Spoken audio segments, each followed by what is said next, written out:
I'm Glenn Tubman, former film critic for the Toledo Daily Ledger. Today I'm reviewing Kraven the Hunter, a film that dives into the blood-soaked life of Sergei Kravinoff, a man grappling with the legacy of his monstrous father and his journey to transform himself into a predator feared by all.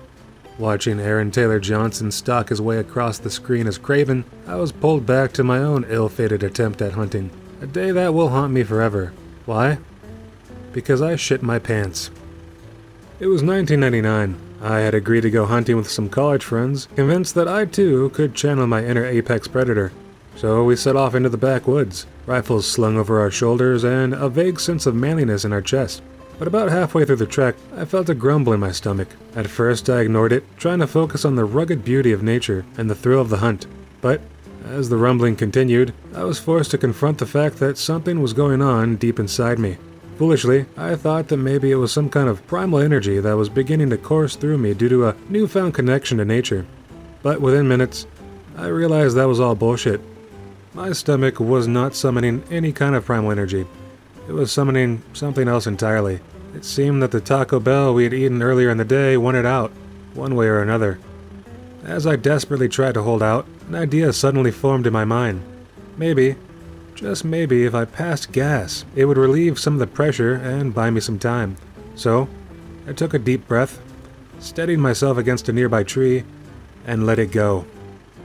What happened next will haunt me for the rest of my life. You see, it took only seconds to realize that I had made a terrible, irreversible mistake.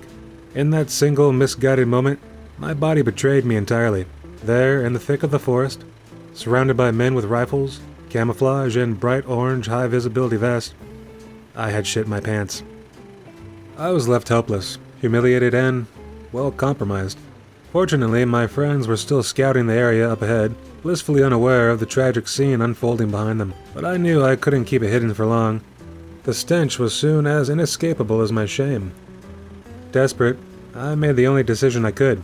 I abandoned the hunt entirely and began the longest walk of my life back to the car, each step accompanied by the squelching reminder of my failure. My newly purchased camouflage pants, once a source of pride, were now a cruel testament to my own folly. 3 miles. 3 miles I trudged in that ungodly state, my pride shattered, praying no other individual crossed my path. I had left the woods not as a hunter, but as a humbled, broken man who had been bested not by nature, but by his own gastrointestinal hubris. And so, as I watched Kraven the Hunter unfold on screen, with Aaron Taylor Johnson radiating true primal energy, it occurred to me that Kraven is everything I am not. He's a man who trusts his instincts and never looks back. He's a force of nature who answers only to his primal urges, without a hint of fear or shame.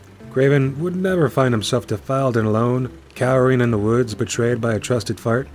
Kraven the Hunter isn't just a film about revenge and redemption. For me, it was a sobering reminder that some of us are built to conquer the wild, and others, like me, are better off confined to movie theaters and indoor plumbing. Anyway, I'm Glenn Tubman, and I'll see you at the cinema.